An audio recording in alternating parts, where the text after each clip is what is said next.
Kali ini kita akan membahas terkait dengan pandemi coronavirus yang menjerat negara Indonesia hari ini dan cukup banyak persoalan yang muncul. Nah, beberapa informasi yang beredar bahwa pandemi coronavirus itu berawal dari Wuhan, Cina di akhir tahun 2019 yaitu Desember. Kemudian berlanjut kepada tahun 2020. Indonesia juga digemparkan dengan persoalan tersebut yaitu pandemi coronavirus. Nah, alarmis dari pemerintah yang aktif untuk memperingati bahwa pemerintah harus mengambil langkah cepat untuk memutus mata rantai pandemi coronavirus agar supaya tidak semakin hari semakin banyak korban dari pandemik ataupun yang terjangkit pandemi coronavirus. Nah, dari sektor ekonomi, Indonesia juga ekonominya ambruk. Itu dalam skala negara. Kemudian dalam skala ekonomi masyarakat, itu juga cukup memprihatinkan atau ambruk. Karena sesuai dengan informasi yang beredar, ataupun sesuai dengan himbauan pemerintah yang mengharuskan seseorang itu berada di rumah saja, itu mengartikan bahwa seseorang tidak diharuskan untuk melakukan aktivitas di luar rumah yang mengakibatkan perkumpulan dan sebagainya. Karena ketika ada perkumpulan, maka indikasi yang muncul di situ banyak penyebaran ataupun terdapat penyebaran pandemi coronavirus. Nah, sekarang baru-baru ini bahwa di beberapa perguruan tinggi, di beberapa universitas di Sulawesi Selatan khususnya, itu viral dengan hashtag mahasiswa menolak UKT semester depan. Nah, sesuai dengan surat edaran Direktur Jenderal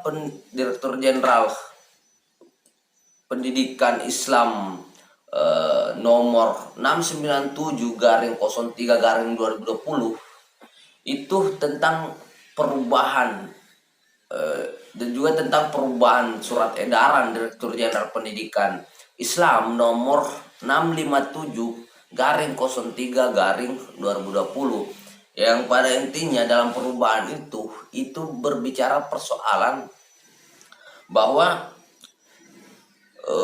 itu bagian dari pencegahan penyebaran pandemi coronavirus atau COVID-19 di lingkungan perguruan tinggi keagamaan Islam.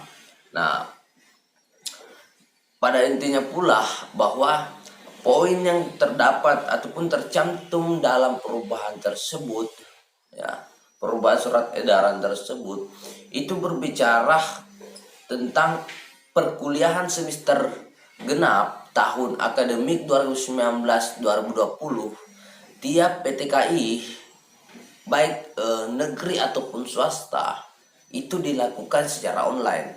Artinya ada yang memperantarai antara mahasiswa dan dosen dalam proses transformasi pengetahuan. Nah, surat edaran tersebut juga diteruskan oleh Universitas Islam Negeri Alauddin Makassar atau UIN. Berlanjut pada pasal 5 ayat 1 Permenres Dikti nomor 9 tahun 2017 itu yang pada dasarnya berbicara persoalan pemberian keringanan dan juga revisi UKT. Nah, baru-baru ini beberapa media sosial ataupun di grup-grup media sosial itu tentang mahasiswa UIN Alauddin Makassar atau UIN Alauddin Makassar itu menolak pembayaran UKT di semester depan.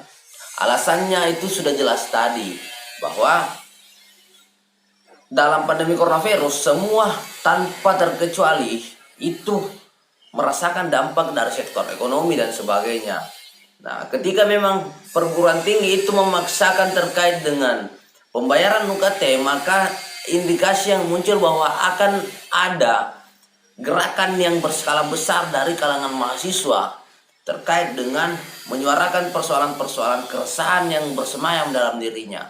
Nah, sampai hari ini kebijakan dari Rektor UIN Alauddin Makassar itu tidak nampak Makanya banyak orang yang merasakan disforia dalam kondisi seperti ini. Rektor UIN Alauddin Makassar dalam hal ini Prof. Hamdan Johannes itu sampai hari ini tidak muncul ataupun tidak nampak dalam segi kebijakan yang kemudian mampu melihat ataupun dirasakan oleh masyarakat UIN Alauddin Makassar itu sendiri secara keseluruhan tanpa ada diskriminasi.